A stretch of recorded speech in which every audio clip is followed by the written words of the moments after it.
1 matin.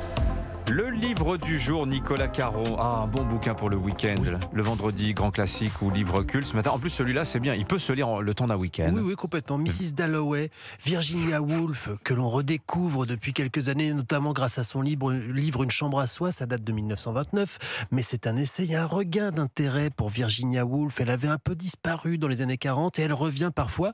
Maintenant, elle est bien ancrée, et tant mieux. Et son chef-d'œuvre, donc, c'est Mrs. Dalloway, réédité et qui inspire des livres et des films comme The Hours avec Nicole Kidman, Julianne Moore et Meryl Streep. Alors, à son époque, en 1929, Mrs. Dalloway a été bien reçue par le public. Absolument. Elle publie Mrs. Dalloway en 1925 et les lecteurs sont au rendez-vous tout de suite. Alors que c'est pas forcément un roman très évident. Il y a une recherche pointue de style et de mode de narration. C'est assez innovant. Moi, j'ai dit 29, mais je me suis trompé. C'était 25. C'était une chambre à soi. Oui. 29.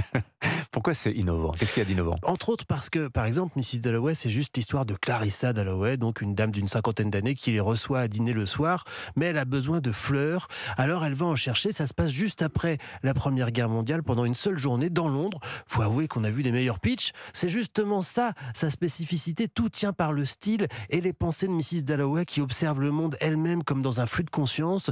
Mais c'est comme ça. Le public l'a suivi et elle a pu accéder tout de suite à une reconnaissance. Le destin de Virginia Woolf est tragique, on le rappelle. Et oui, Virginia Woolf qui était menacée par la folie, elle se sentait devenir folle. D'ailleurs, c'est ce qu'elle écrit dans la lettre qu'elle a laissée à son mari Léonard avant de se suicider en 1941 à 59 ans en se jetant dans une rivière. Restent donc ses chefs-d'œuvre, dont Mrs. Dalloway. Et Une chambre à soi que vous avez cité, qu'on peut relire aussi ce week-end. Et Orlando. Et Orlando, c'est vrai. Et Les Vagues.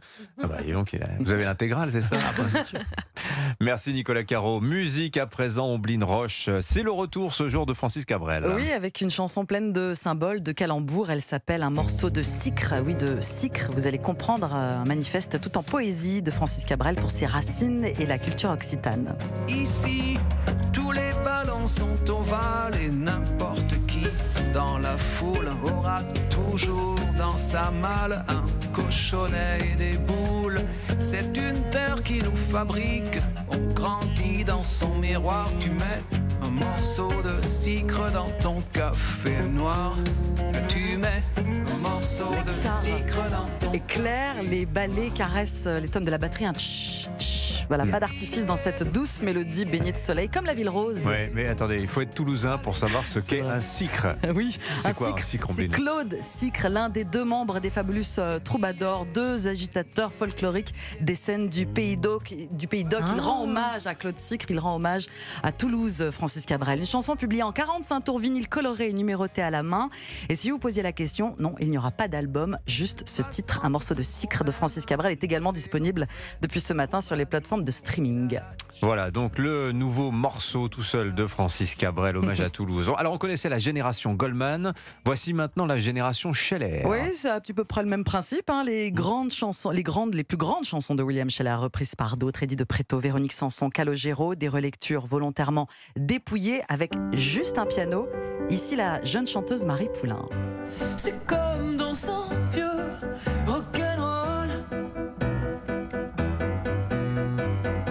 J'ai dans la tête un transistor qui fredonne. Dans un vieux rock'n'roll, extrait du nouvel album Simplement Scheller. Notez que William Scheller est au cinéma pour la première fois cette semaine dans le film La fiancée du poète de Yolande Moreau. Tiens. Et il publie aussi aujourd'hui un best-of 3 CD. C'est la semaine Scheller. La semaine Scheller. Et puis c'est la semaine aussi Lenny Kravitz, retour surprise. Hein. Oui. Écoutez.